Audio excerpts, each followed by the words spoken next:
श्री शिवाय नमस्तुभयम। दोस्तों, जैसा कि आप सभी लोग जानते हैं कि 8 फरवरी 2026 यानी रविवार को पड़ रही है फाल्गुन महीने की सप्तमी तिथि, जो बहुत ही खास है। और दोस्तों, ये वो तिथि है जो कि फाल्गुन महीने में रविवार को पड़ रही है। दोस्तों, इसी दिन किया जाने वाला पंडित जी द्वारा बताया गया एक लाल फूल और एक सफेद फूल वाले उपाय आप लोगों को जरूर करना चाहिए, क्योंकि दोस्तों ये एक ऐसा उपाय है जो कि हर दिन नहीं किया जाता। फाल्गुन महीने में जो रविवार की सप्तमी तिथि आती है उसी दिन किया जाता है। अगर आप लोगों ने इस उपाय को नहीं किया है या किसी कारणवश नहीं कर पाए हो तो इस फाल्गुन रविवार सप्तमी तिथि के दिन इस उपाय से मत चूकना। दोस्तों देखिए, यह दिन इतना खास होता है, इतना महत्वपूर्ण होता है। देखा गया है कभी कभी बड़े बड़े पूजा पाठ अनुष्ठान से जो मनोकामना पूर्ण नहीं होती है, वह फाल्गुन रविवार के दिन एक छोटे से करने से ही आपकी मनोकामना पूर्ण हो जाती है।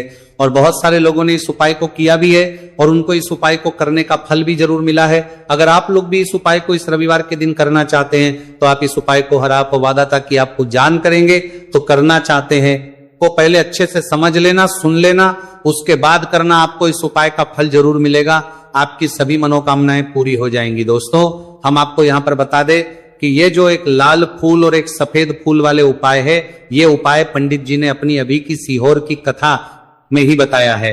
उपाय को करने से आपके घर में चाहे किसी भी प्रकार की दोहक और समस्या क्यों ना चल रही हो, आपको उसका कारण भी नहीं पता है कि भाई ये समस्या किस कारण से चल रही है, उसका कुछ भी कारण हो सकता है। जैसे पितृदोष हो सकता है, काल सर्प दोष हो सकता है, या किसी भी तरह का मंगल दोष भी हो सकता है, और भी बहुत तरह के दोष होते हैं, कुछ भी हो सकता है। पर आपको इस उपाय को करने के लिए अपने दोष को पता लगाने की भी जरूरत है। आपके घर में किस कारण से इतनी दुख और परेशानी आ रही है वो भी आपको पता लगाने की जरूरत नहीं है। बस रविवार को सप्तमी तिथि के दिन इस उपाय को कर लेना है, क्योंकि इसी एकमात्र उपाय को करने से आपके पूरे घर परिवार में सुख और शांति हो जाएगी। आपके घर में अच्छे अच्छे काम होने लगेंगे, आपकी जो भी मनोकामना होगी वह भी धीरे धीरे करके पूर्ण होना शुरू हो जाएगी। अब हम समझते हैं इस एक लाल फूल और एक सफेद फूल वाले उपाय को आपको करना कैसे है, किसको करना है, किस करना है और कैसे करना है। देखो, उपाय बिल्कुल आसान है, बस समझने वाली बात है। ध्यान से समझिए, उसके बाद ही आप लोग जो है इस उपाय को जरूर कीजिएगा। सबसे पहली चीज हम लोग ये समझते हैं कि इस एक लाल फूल और एक सफेद फूल वाले उपाय को इस आने वाली रविवार सप्तमी तिथि के दिन किसको करना है। तो देखिए, इस उपाय को घर के सभी सदस्यों को करने की बिल्कुल भी जरूरत नहीं है। घर में से कोई एक मुख्य बड़ा सदस्य इस उपाय को करेगा तो उस घर परिवार के सभी सदस्यों को इस उपाय को करने का फल मिल जाएगा। पर वो बड़ा सदस्य कौन होगा, कौन व्यक्ति इस उपाय को करेगा, तो यहां पर देखिए हम आपको बता दें, घर की जो बड़ी माताएं बहनें होंगी, घर की बड़ी माताओं बहनों में से कोई भी एक माता बहन इस वाले उपाय को कर सकती है। अपने पूरे घर परिवार के लिए घर में सभी सदस्यों को इस उपाय को करने की जरूरत नहीं है। मात्र घर की जो माताएं बहनें हैं उनमें से कोई भी एक माता बहन इस वाले उपाय को करेगी तो उसके घर परिवार के पूरे सदस्यों को इस उपाय का फल मिलेगा। अगर किसी कारणवश माताएं बहनें घर में उपस्थित ना हो या वो इस उपाय को ना कर रही हो, कुछ दिक्कत हो, तो भाई उस जगह पर फिर घर का कोई बड़ा व्यक्ति भी इस उपाय को कर सकता है। माताओं बहनों के कहने का मतलब यह था कि माताएं बहनें घर की लक्ष्मी होती है। जब घर की लक्ष्मी कोई उपाय करती है तो निश्चित ही भगवान शिव जी जल्दी प्रसन्न होते हैं और उपाय का फल में बहुत जल्दी और बहुत बड़ा करके भी यहां पर देते हैं। तो आप लोग ये बात समझ गए होंगे। अब हम ये बात समझते हैं कि इस वाले उपाय को हमें करना किस समय है। एक लाल फूल और एक सफेद फूल वाले उपाय को हमें सप्तमी तिथि के दिन करना किस समय है। तो देखिए, इस उपाय को करने का जो समय है, सुबह का समय भी है और शाम का समय भी है। अब देखिए, यहां पर हम मुख्य रूप से सुबह का समय नहीं बोलेंगे, क्योंकि देखिए ये जो सप्तमी तिथि है और आप सभी लोग जानते हैं रविवार सप्तमी तिथि के दिन का प्रदोष काल का मतलब शाम का जो समय होता है ना, इस दिन भगवान शिव जी का सबसे प्रिय दिन होता है। तो आप लोग इसे एक लाल फूल एक सफेद फूल वाले उपाय को सुबह के समय भी कर सकते हो और शाम के समय प्रदोष काल में भी कर सकते हो। सुबह के समय अगर कर रहे हो तो 10 या फिर 11 बजे तक भी अगर उपाय करोगे तो भी आपको उपाय का फल मिलेगा। वही अगर शाम के समय कर रहे हो तो इस दिन जरूर शाम के समय का ध्यान रखना कि शाम के 6 बजे से लेकर 7 बजे के बीच में अगर आप इस उपाय को कर सकते हो तो बिल्कुल कर लेना। पूरी कोशिश करना। पर अगर किसी कारणवश इस समय के बीच में ना कर पाओ तो रात 8 बजे तक भी अगर आप उपाय को करोगे तो आपको उपाय का फल जरूर मिलेगा। ये बात आपको समझ आ गई कि आप इस उपाय को सुबह और शाम दोनों समय कर सकते हो। मतलब करना आपको एक ही समय है, घर में से किसी एक ही बड़े व्यक्ति को करना है, एक ही बार इस उपाय को करना है, दोनों समय नहीं करना है। आपको जो समय अच्छा लगे आप उस समय पर इस वाले उपाय को कर सकते हैं।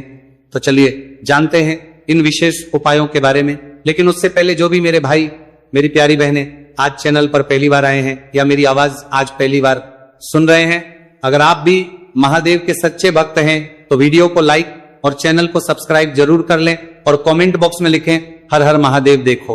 अब सबसे पहली बात आती है कि इस उपाय को हमें करना किस लिए है। जैसा कि हमने अभी आपसे बोला कि इस उपाय को करने के बाद आपके जीवन में बहुत सारी खुशियां आएंगी, आपकी मनोकामनाएं पूर्ण होंगी, आपकी धन की समस्या दूर होगी, आपकी पैसों की समस्या दूर होगी।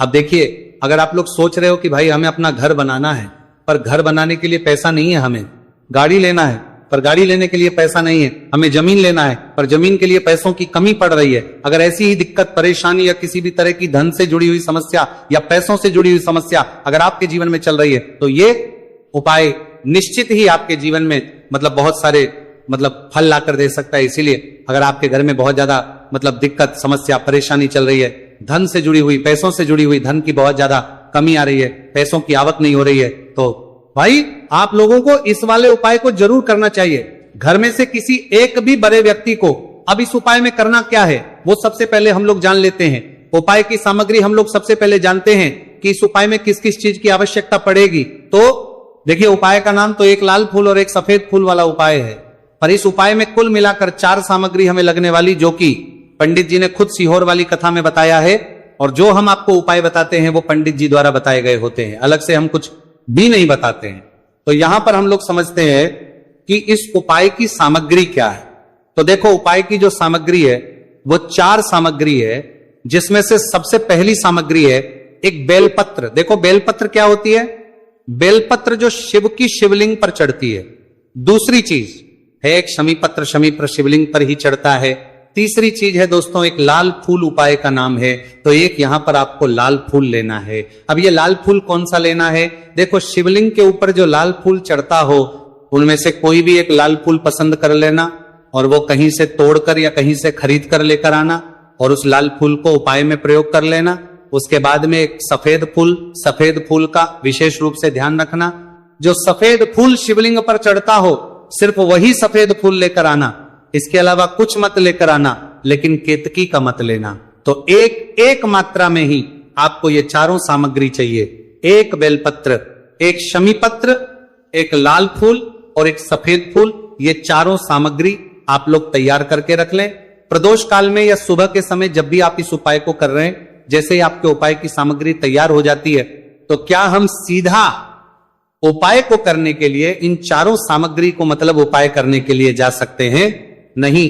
तो यहां पर आपको इस बात का ध्यान रखना है कि हम भगवान शिव जी को प्रसन्न करने के लिए तो जा रहे हैं, हम अपनी मनोकामना को पूर्ण करवाने के लिए तो जा रहे हैं, पर हमें यह दर्शाना बिल्कुल भी नहीं है कि हम सिर्फ अपने फायदे के लिए भगवान शिव जी के मंदिर में आए हैं। इसलिए हम इस उपाय को करने के साथ साथ में भगवान शिव जी की पूजन अर्चना के लिए कुछ सामग्री भी जरूर लेकर जाएंगे। जैसे कि सुबह समय अगर आप उपाय को कर रहे हो, इस एक लाल फूल और एक सफेद फूल वाले उपाय को, तो भाई सुबह के समय आपको एक लोटा जल लेकर जाना।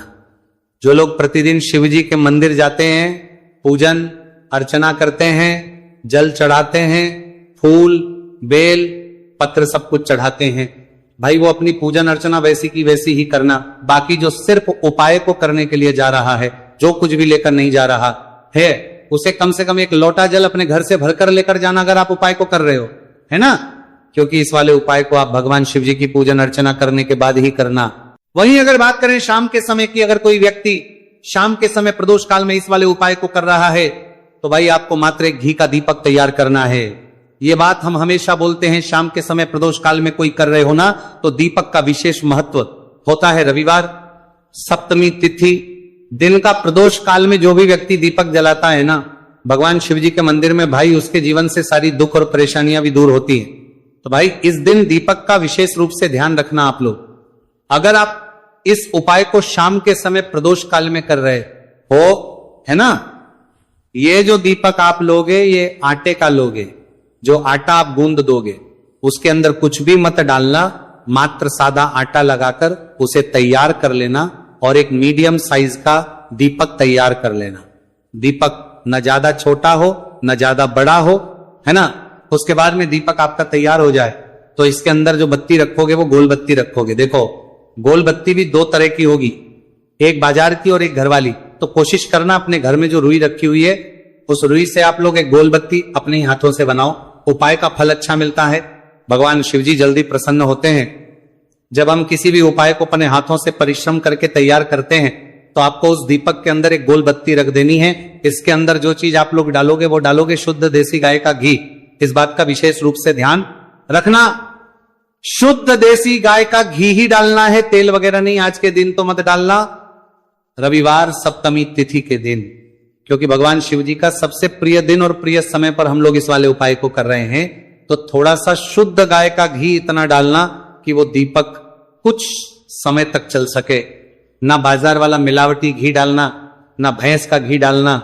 शुद्ध देसी गाय का घी आपको ढूंढने में थोड़ी मतलब मेहनत लगेगी और महंगा भी मिलेगा, पर गाय के घी से भगवान शिव जी प्रसन्न होते हैं और उसी शुद्ध देसी गाय के घी से घर में बरकत भी बनी रहती है और हमारे घर में सुख शांति भी बनी रहती है। इसलिए इस शुद्ध देसी गाय का घी अपने घर में हमेशा रखा करो, वो भगवान शिव जी के कार्यों में भी उपयोग में आता है और उपायों में भी हम लोग प्रयोग कर सकते हैं। तो यहां पर आपकी सारी तैयारियां हो चुकी है। उपाय को करते समय शुद्धता का विशेष रूप से ध्यान रखिएगा। सुबह कर रहे हो तो भाई सुबह तो आपको स्नान करना ही करना है, बाकी शाम को कर रहे हो तो शाम को मात्र हाथ मुंह धोकर भी आप लोग इस वाले उपाय को कर सकते हो, कोई दिक्कत वाली बात नहीं है भाई। उपाय की पूरी सामग्री तैयार कर और पूजन सामग्री लेकर आपको भगवान शिव जी के मंदिर पहुंचना है, जो आपके घर के पास में हो, जहां पर शिवलिंग विराजित हो, शिवालय हो, वहां पर आप लोगों को पहुंचना है। और जैसे ही आप भगवान शिव जी के मंदिर में पहुंचते हो वहां पर जाकर ही उपाय शुरू नहीं करना है, पहले आपको भगवान शिव जी की पूजन अर्चना करना है। पूजन अर्चना कैसे करोगे? सुबह के समय गए हो तो एक लोटा जल वगैरह जो भी पूजन सामग्री लेकर गए हो, उससे पहले पूजन सामग्री आप लोग मतलब पूजन भगवान शिव जी की कर लो। जो व्यक्ति सिर्फ एक लोटा जल लेकर गए हैं वो शिव जी के शिवलिंग पर मात्र एक लोटा जल एक धारा से धीरे धीरे करके चढ़ा लो। अपनी पूजन अर्चना आप लोग जो हैं पूरी कर लो पहले। उसी के बाद अगर आप शाम के समय कर रहे हो तो पहले जाकर बैठना है भगवान शिव जी के शिवलिंग के पास में। आप जो दीपक तैयार करके लेकर आए हो उस दीपक को पहले जलाना है। ये जो दीपक आप लोग जलाओगे ना, ये किसी और की माचिस से मत जला, अपनी ही माचिस अपने ही घर से लेकर आना और इस दीपक को अपने ही माचिस से जलाना। अगर आपने मंदिर की माचिस या किसी और की माचिस ले ली इस उपाय को करने में, इस उपाय का फल उस व्यक्ति को भी बहुत मिल जाएगा। इस बात का ध्यान रखना, अपने घर से अपनी ही माचिस लेकर जाना और इस दीपक को जलाना। दीपक को जलाने के बाद भगवान शिव जी की शिवलिंग के पास में रख देना। शिवलिंग के इतना पास में मत रखना कि शिव जी को आंच लगे, थोड़ी सी दूरी बनाकर ही जो है इस दीपक को शिवलिंग के पास में आप लोग रख दीजिएगा।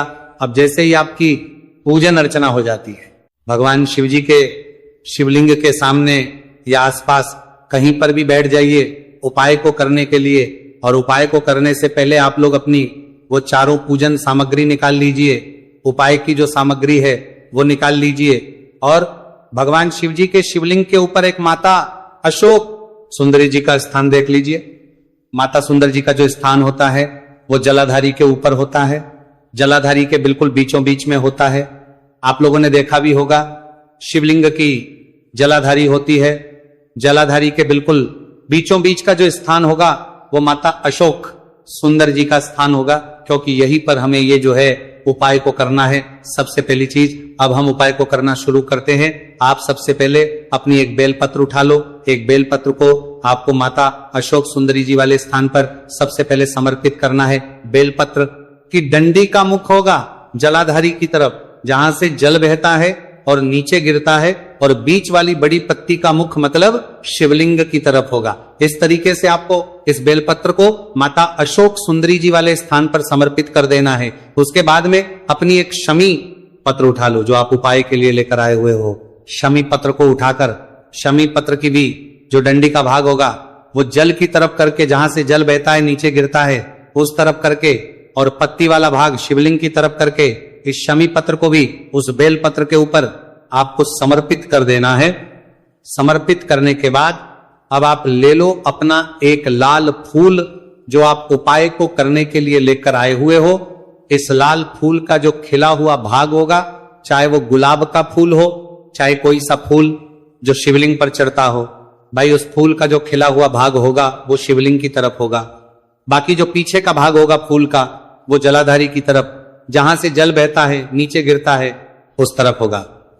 और आखिरी में आपका जो एक सफेद फूल बचा हुआ है, इस सफेद फूल को भी आपको लेना है और सफेद फूल का जो खिला हुआ भाग होगा वो शिवलिंग की तरफ होगा, जहां पर शिवलिंग रखा हुआ है उस तरफ होगा, और डंडी का भाग जलाधारी के पीछे की तरफ हो जाएगा। मतलब जो जहां से जल बहता है और नीचे गिरता है, जब आप एक बेलपत्र, एक शमी पत्र और एक लाल फूल, एक सफेद फूल चढ़ा रहे हो, तो उस समय आप लोगों को कांता भगवान या कांता चक्र का नाम लेते हुए ही जो है इस उपाय को करना है, और भगवान शिव जी और नारायण जी का स्मरण करते हुए ही इस उपाय को आपको करना है।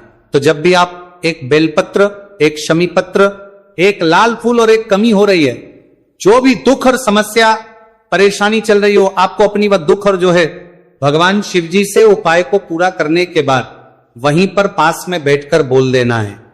हाथ जोड़ के आंखें बंद करके अपनी परेशानी और श्री शिवाय नमस्तु भयम का जाप करना है। दोस्तों, आज हमने इस वीडियो में कुछ उपाय बताए हैं जो आपको करने हैं। अगर आपको वीडियो अच्छी लगी हो तो वीडियो को 1 लाइक और चैनल को सब्सक्राइब जरूर करें। हर हर महादेव।